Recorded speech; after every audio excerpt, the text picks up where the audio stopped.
how much cash does Apple have? I saw someone tweet at me the other day. Well, where would we find that? We don't find that on the income statement.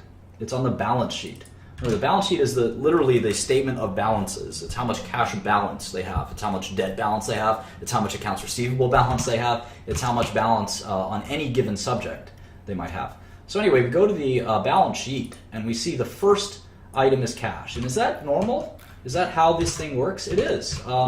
Interestingly, the way balance sheet works, and this is sort of in the PowerPoint, is the way balance sheet works. It's listed in order of liquidity. It's an order of liquidity. And what does that mean? Well, the most liquid thing, liquidity is just how fast can you convert it into cash. And cash is the most liquid thing. You can use cash to buy something. You can't use a house to buy something. You might have a $5 million house, but you can't buy groceries with it. The grocer will look at you and say, I don't want your house. I want $15 for these beers you're trying to have, Mr. Shkreli. I hate when that happens. But the liquidity is just conversion to cash. So cash comes first, and the next most liquid thing to cash is marketable securities that are cash-like. So things like treasury bonds, even some stocks and things like that are marketable securities. So if you had, let's say, a balance sheet of $5,000 of cash, $3,000 of marketable securities, well, what's next? Accounts receivable is next. So this is money that people owe your company for product that you've sold to them. So this is stuff like if Apple, who presumably they ship their computers or their devices to a company, let's say like AT&T, and they say, here's 15,000 iPhones, pay us within 30 days. And you may not realize as a beginner or someone who hasn't been in the business world that that's how business is done. You might think that's crazy because you can't go to the Gap and say, well, I'll just take these 30 sweaters and I'll just pay you when I can. That's not the way that it works at the Gap, but in real business, that is the way it works. Believe it or not, you usually pay within 30 to 60 days in American and most of international business. And that's called, we usually like to say net 30, and there's a discount for paying early, and there's all these accounts receivable terms. But what about sometimes when you have customers who don't pay? And that happens quite a bit. We call that bad debt. And accounts receivable is actually listed as net. So it's net of bad debt. And you have to estimate what you won't collect on, and literally what you have to send to accounts receivable, which is the collections agency. So anything after 60 days, typically, you would discount that in your accounts receivable. So if this company this sort of pretend company that I'm making up here, they might actually have $2,500 of receivables, but because some of that, maybe $500 of that is 90 days past due or 60 days past due, you'd start to like write it off of your balance sheet. You'd start to say, well, I'm not going to get that money from that customer, and hopefully you don't do business with that customer again, but you typically, or you sue them or something, but you typically have to write off the bad debt expense.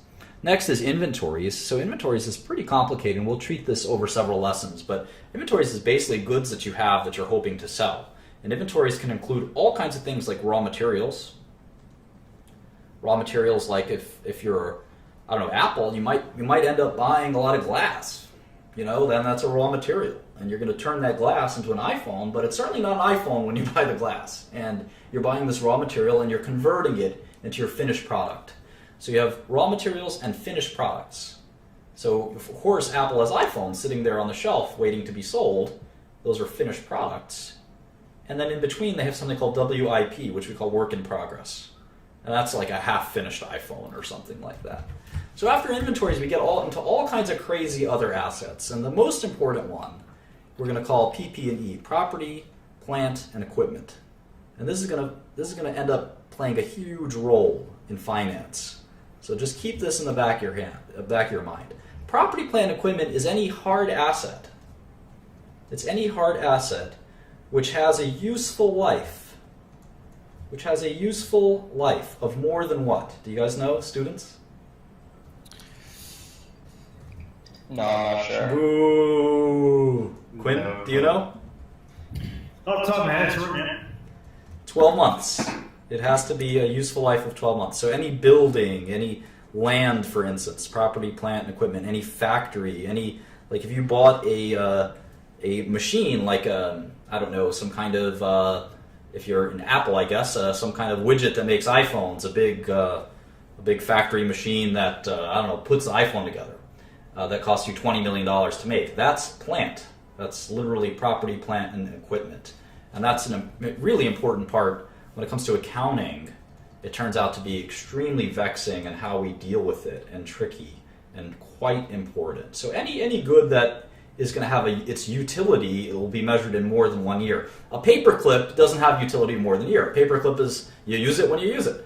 But even computer software, if you buy a 5-year license for computer software, you could actually have a useful life of 5 years. And the way you account for that expense is very tricky. And it turns out there's a lot of accounting questions and even sometimes accounting fraud that occurs when you misaccount for how a useful life of an asset is. So property, plant, and equipment are very important in business, and we'll talk all about it. So we have other assets, things like that. And the point is that as we go down on the balance sheet, we of course add this all up to get to total assets. We get a sum here of total assets. But as we go down the balance sheet, it becomes less and less liquid. Cash, extremely liquid.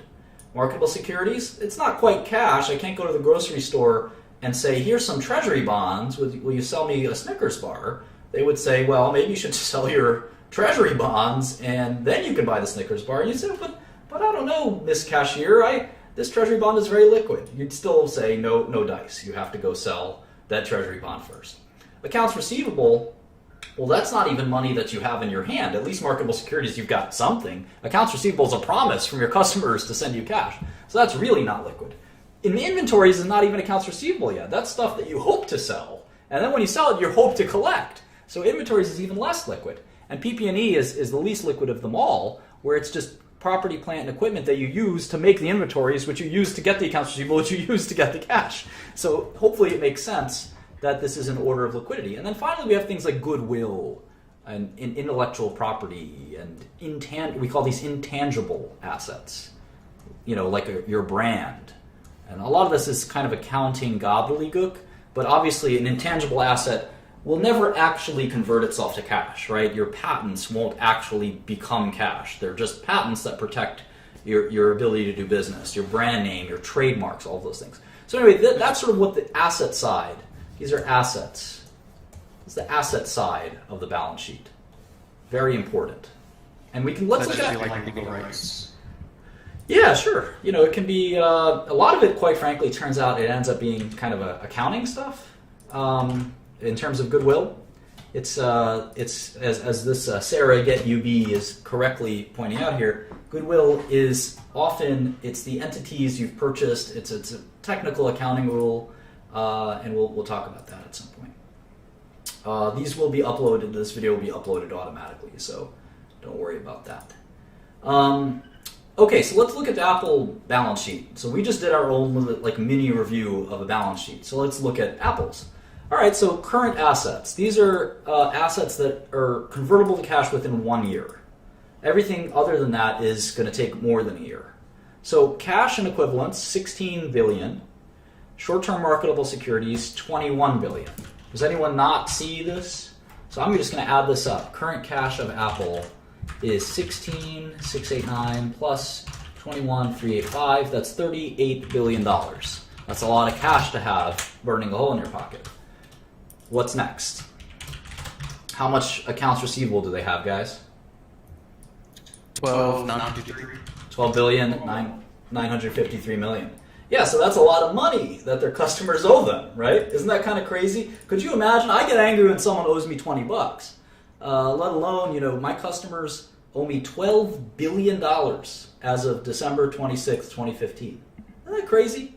And the world works that way. That's how Apple does business. That's how every company does business. We're just going to ship. We're going to ship out our product, and hopefully our customers will pay us. If they don't pay us, of course, we have rights. We can sue them. We won't do business with them together, et cetera, et cetera. Oh, hey, Phil is here. Phil Kobe, one of our most important men here, most important people, great contributor and friend on Twitter. So, getting back to accounts receivable. So that's how business is done. And it takes some getting used to, the idea that, you're going to do this on faith. And you can see that Apple again, 12, 13 billion dollars that it's got out there to its customers. Its customers are probably companies like AT&T and Verizon. They're probably companies like, I don't know, retailers that buy their computers and then hope to resell them later, things like that. Okay, so they have $2 billion in inventories. Obviously, accounts receivable, which I'll just say AR quite a bit here. AR. Accounts receivable and inventories are not cash. Here's a different receivable, vendor non-trade receivables. What do you guys think that is? Vendor non-trade receivables.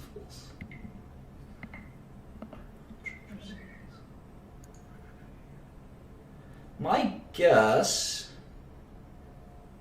well, it's certainly money that's owed to them. That's a weird one. It's money that's owed to them. It's not from product they're selling. It's from vendors. It's from vendors. Oh, I think yeah, it could be patent rights. It's confusing. Who knows? Well, oftentimes you'll see these weird lines, and we'll want to look them up. In the financial statement. So we'll see what that means shortly. All right, other current assets. This could be anything. This could be, like, for instance, if you pay your rent for January, in December you have to book that as an asset that you've prepaid an expense. If you paid Microsoft for a 1-year license ahead of time for some software, for Office software, you actually have to put those in your balance sheet as an asset. So other current assets, I'll just call it OCA from time to time. And the total current assets, these are all assets that you expect to be cash or converted to cash within 1 year, 12 months, is $76 billion for Apple. What's next? Long-term marketable securities. So this is super interesting. They have $177 billion of this stuff. I'm going to add it to the cash balance that I'm keeping tally of here as my top 6 things that I like to look at when I look at any security. Why do you think I'm doing that, guys who are students? Why do I think that these long-term marketable securities are cash?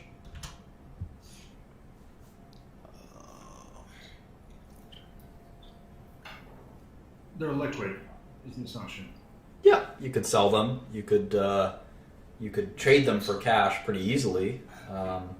Their value may fluctuate, but you could certainly trade them in for cash. Now, why are they long-term securities? Why is there one that's a long-term marketable security, and then there's in the balance sheet, you can see there's one that says short-term marketable security? What's the difference?